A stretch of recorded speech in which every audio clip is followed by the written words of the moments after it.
This is the Patrick Henningsen Show on TNT Radio. All right, folks, welcome to the program. Once again, first hour, we're here. Final segment of the first hour. Let me welcome onto the broadcast TNT's political editor at large, Basil Valentine. Somewhere in the world, Basil, the big night's tonight. We're just a few hours away, and the biggest TV debate extravaganza will take place in the United States. Everybody is waiting with bated breath. What type of Joe Biden will show up? The Democrats have warned everybody this is a new Joe Biden. You will be surprised by his physical performance. End of quote. And Donald Trump, they're going to go at it. Clash of the Titans. What do you know about this so far? Well, unless there's a secret alchemist in the Biden camp, perhaps someone with my name, Basil Valentine, able to produce the elixir of eternal youth, then I think we're going to get jacked up Joe, if we get any reasonably coherent Joe at all, that is, because he's well past his sell-by date, as everybody knows, and it'll be past his bedtime as well. The debate is due to start at 9 p.m. Eastern. That's the time in Atlanta where it's being held. That itself is well past Joe's bedtime. So I'll be surprised if he could even keep his eyes open through to the end, let alone be remotely coherent. But as we will come on to, CNN are rigging the deck against him. I've heard that they're going to start off by an all-out attack on Trump using words like adultery, hush money, convicted felon, really focusing on the Stormy Daniels business in a bid to rile him and unsettle him right from the start. Yes, there is an alchemist in the family as it goes. His son Hunter is a bit of a dab hand when it comes to mixing and matching chemical substances. So who knows? There's some knowledge in the family there. Hunter might have a special cocktail for dad, but I think Dr. Jill Biden, not a medical doctor, a doctor of education, but she's probably got something special for Joe. There's a lot of rumors. B12 shots, amphetamines, all sorts of cocktails, Adderall. There's all sorts of theories about how they can jack Joe up for the debate. And he only needs to be compos mentis for really a period of 90 minutes, actually. So as long as you can get him on stage, get him to perform somewhat lucidly and sharp, appearing anyway. And even if he collapses and ends up in an ER afterwards, it's a win for the Democrats. Am I over-dramatizing this scenario, Basil? No, not at all. Karine Jean-Pierre, the White House press spokesperson, said that she expects Joe to come out fighting, just as he did at the State of the Union address. So it's what Hannity on Fox has called jacked up Joe. And I think that's what we'll get. We'll get the briefly supercharged, superannuated version. Worth pointing out, this debate is unusually early in the election cycle, still over 4 months to polling day. Is that because in 2 months' time or 3 months' time, Joe will be even more senile than he is now? So the idea is to get him out now and then put him away in the cellar for the next few months while they rig the election. So you'll appreciate this, Basil. See, CNN has just done its best to put their thumb on the scales on this. So the people they're choosing, Jake Tapper and Dana Bash, these are completely never Trumpers, orange man phobia, TDS to the max. Now, Jake Tapper engages in that sort of practice, which we have discussed before, which is the fetishization of Hitler as it pertains to the orange man. We've got a highlight reel here. This is the moderator of the debate. He should have been recused from this whole Farrago, but yet he is there.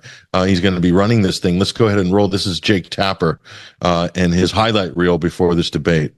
The dehumanizing rhetoric of Adolf Hitler is once again alive and well on a national political stage. This time, of course, in the United States. Donald Trump, a couple times over the weekend, referred to immigrants from South America, Africa, and Asia. He did not mention Europe. South America, Africa, and Asia as, quote, poisoning the blood of our country, which it's not hyperbole. That does very directly echo Adolf Hitler's language before World War II. To open up a copy of Hitler's Mein Kampf, you would find the Nazi leader describing the mixing of non-Germans with Germans as poisoning. There's really no other way to say it. Donald Trump's language mirrors this directly. I wonder if Mr. Tapper feels the same way about non-Jewish immigration into Israel. Well, yeah, totally verboten. Of course, that's not up for discussion. So it seems a lot of people have noticed this, that these are not sort of moderators. These are partisans. So the fact that CNN's been allowed to do this, I think, is incredible in itself. And here is the sort of gatekeeper reaction here. Incredibly obvious what's going on, and they've been challenged on the air about this. And you see the reaction from CNN. They can't really defend themselves. Let's roll this clip. Well, first of all, it takes someone 5 minutes to Google Jake Tapper, Donald Trump, to see that Jake Tapper has consistently we're going to stop this interview if you're going to keep President attacking Trump my colleagues. Adolf Hitler. Ma'am, I'm going to stop this interview if you continue to attack my colleagues.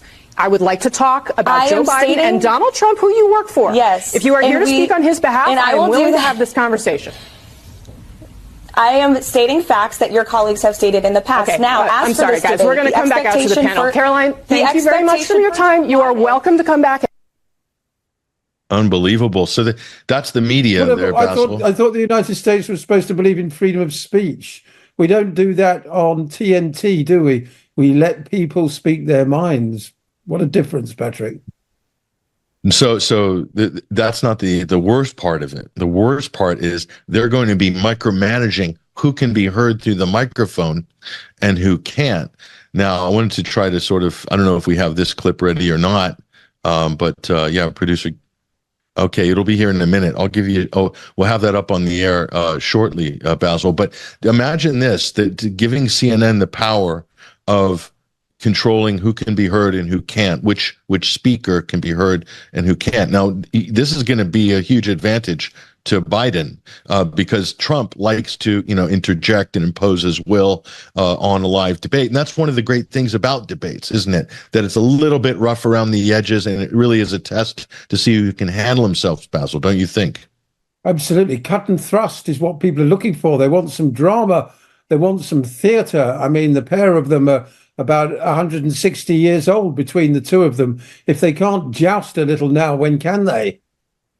Exactly. This is almost like the infantilization of politics to the extreme. Now, I'm going to show you this clip. This is CNN. Watch the words they're using, how they're talking to their public about how they're going to be completely controlling this conversation with their new technology. This is shocking, but we have to see it. Let's roll it. If we go behind the podiums, you can see two green lights. When they're on, they signal to the candidate his microphone is on. When the green lights are off, they signal to the candidate his microphone is off.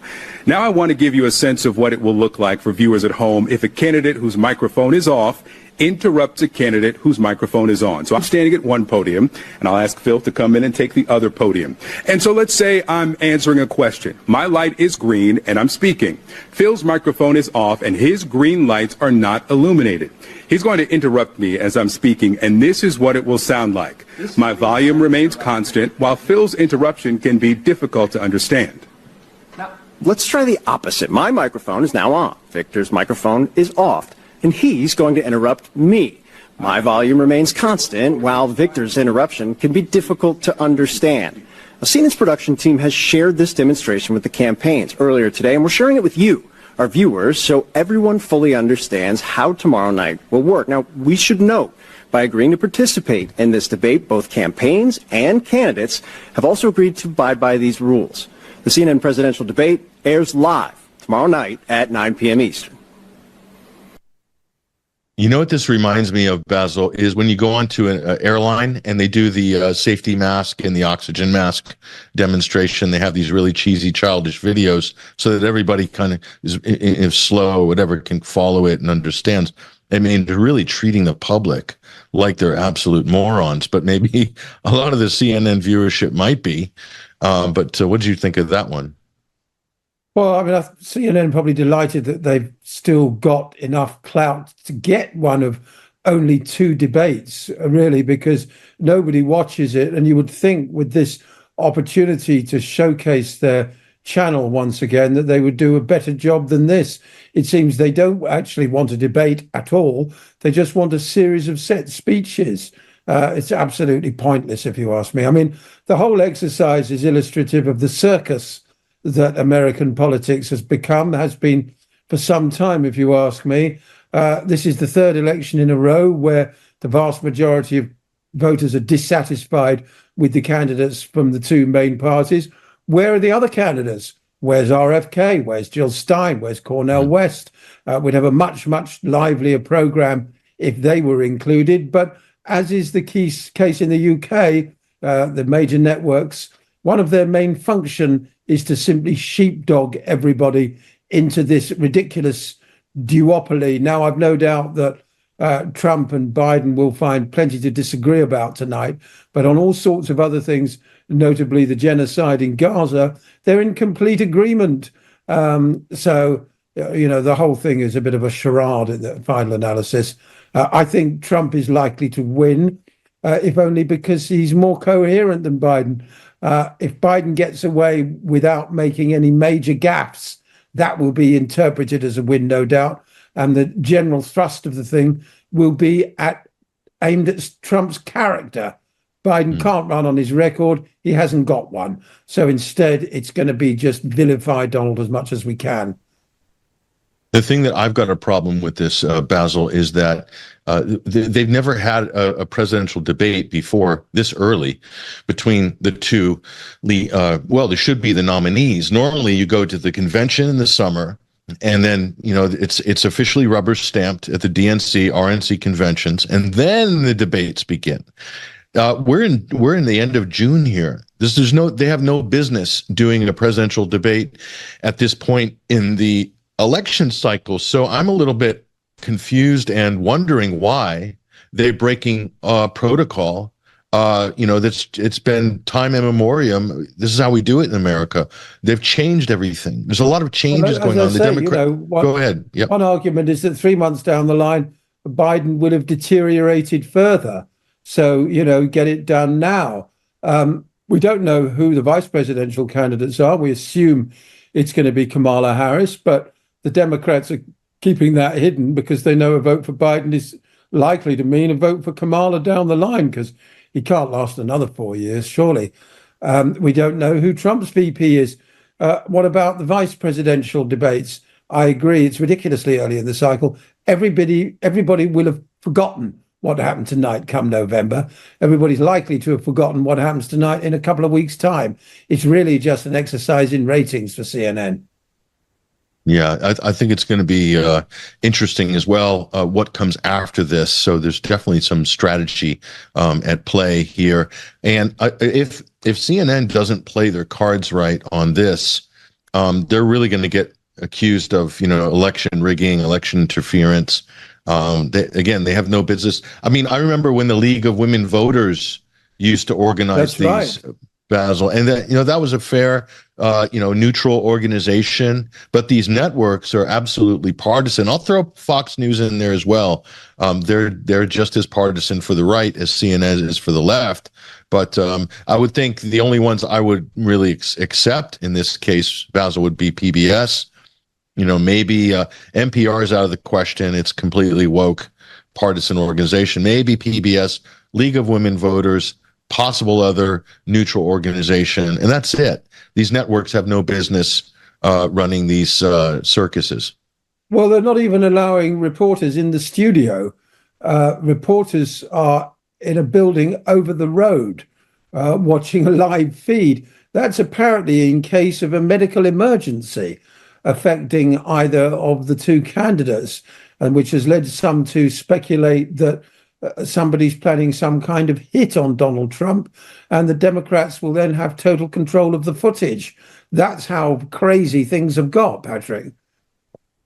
Well, you just raised the specter of possible vicious black swan event there, Basil. I mean, if that's the case, that is a good point. What could happen? Could Biden go into a catatonic seizure Maybe they're worried about something that might happen to Biden, whereby they could just cut to break. And, if Jill had to come and usher, like at the D-Day celebration, at the D-Day reporters are over the road, so they cut the feed. Whereas if the reporters are in the room and they see Biden stumble or collapse or something, then that's much harder to hide, even if 90% of them are his supporters, and also, as we say, there's still speculation swirling around whether Biden or not is going to make it to November, whether he's even still going to be alive in November. The possibility of parachuting somebody in at the convention remains. Perhaps, I'm speculating now, Patrick, that's why they're holding this debate early, because if Biden is absolutely abysmal tonight, then they've still got the chance to say, on your way, Joe, get somebody else in September, and tonight won't matter at all. And a bit of a reverse conspiracy theory on this. What if some operatives at the Democratic elite establishment control center think, let's go hang Joe out to dry. If he turns in an abysmal performance, there'll be an absolute demand and a requirement that he be replaced at the convention. So that could also be, that's a Machiavellian theory by me, of course, but would you rule that out? Well, that was exactly what I just said. Yeah, they could decide that if Joe isn't up to scratch tonight, then let's ditch him. So some contrast to saying anything's better than Joe at this point. He's an embarrassment, and it gives them the excuse internally. The party will mobilize. The Democrats are very good at mobilizing when they agree on a direction, but there seems to be a lot of confusion in the Democratic Party and disagreement over whether to ditch Joe or let him run. So, I think this is an open question still at this point. He may effectively be on trial by his own party tonight, Yeah, I think you're not far out of the realms of possibility there, Basil. I think that's a good call. So can you bet on this debate with the British bookies? How do you determine a winner anyway? That's the difficult part. Exactly. That, lots of different networks have different ways of calculating who won. There'll be endless polls, no doubt. I'm not aware of any betting actually on who won the debate. I don't think anybody's offering any odds, so I'll double check for you while we're online here. Yeah, we could also, I think another angle on that would be to, you could have laid a bet down on the exchange early, whether Joe was going to make it or not. It's still going Democratic candidate betting odds. You can get a very generous, if you think Joe's certain to be the candidate, you can get a very generous 5-1 on with Sky Bet. So in other words, you have £500 on, you win another 100. Now, all those aren't odds that I would like to take about a horse race. Nevertheless, the way the whole thing is being presented tonight is that Biden is an absolutely stone cold certainty to be the nominee, and therefore 5-1 on, gaining 20% on your money in the space of 4 months is extremely generous. So the fact that he's effectively given only an 80% chance by the bookies of being the candidate would indicate that there's still some possibility that he won't be. It would be very revealing, Basil, to look at those odds after tonight. Should he turn in a poor performance, that will be very telling, won't it? Yeah, absolutely. Yeah. Speaking of Democrats, apparently they're planning now on boycotting Israeli Prime Minister Netanyahu's trip to Congress. Of course, he's been invited by the Speaker to address both houses again, but a group of prominent Israelis, including a former Prime Minister and ex-head of Mossad, have now added their voices to growing domestic calls in the US for Congress to withdraw its invitation to address it next month, calling the move a terrible mistake. Mike Johnson, of course, has disgraced himself, really, by openly inviting an indicted war criminal. Yoav Gallant was in Washington today, and I was pleased to see that he was being hounded both at the Willard Hotel and in Congress by Code Pink, amongst other groups. He has a lot of nerve to show up in Washington, D.C. He's wanted war criminal. I don't know if they've issued arrest warrants yet, but he's on the ICC docket, one of the few and the proud war criminals from Israel alongside Benjamin Netanyahu there. Isn't this an extraordinary time in history? We have two people potentially in the dock for crimes against humanity doing state visits in the United States. I mean, kind of reminds you of other scenes similar to this prior to 1939, Basil. I would say that there's at least one person in the debate tonight, Joe Biden, who belongs in the ICC as well. I mean, he could have stopped all this carnage months ago, but has instead fully endorsed it. I mean, a lot of people are suffering from what we call outrage fatigue, Patrick. You know, the scenes from Gaza are as hellish as ever. The starvation, particularly in the north, is particularly abysmal at the moment. And yet this debate seems to be going on in a vacuum, millions of dollars being spent by both sides on all sorts of ads.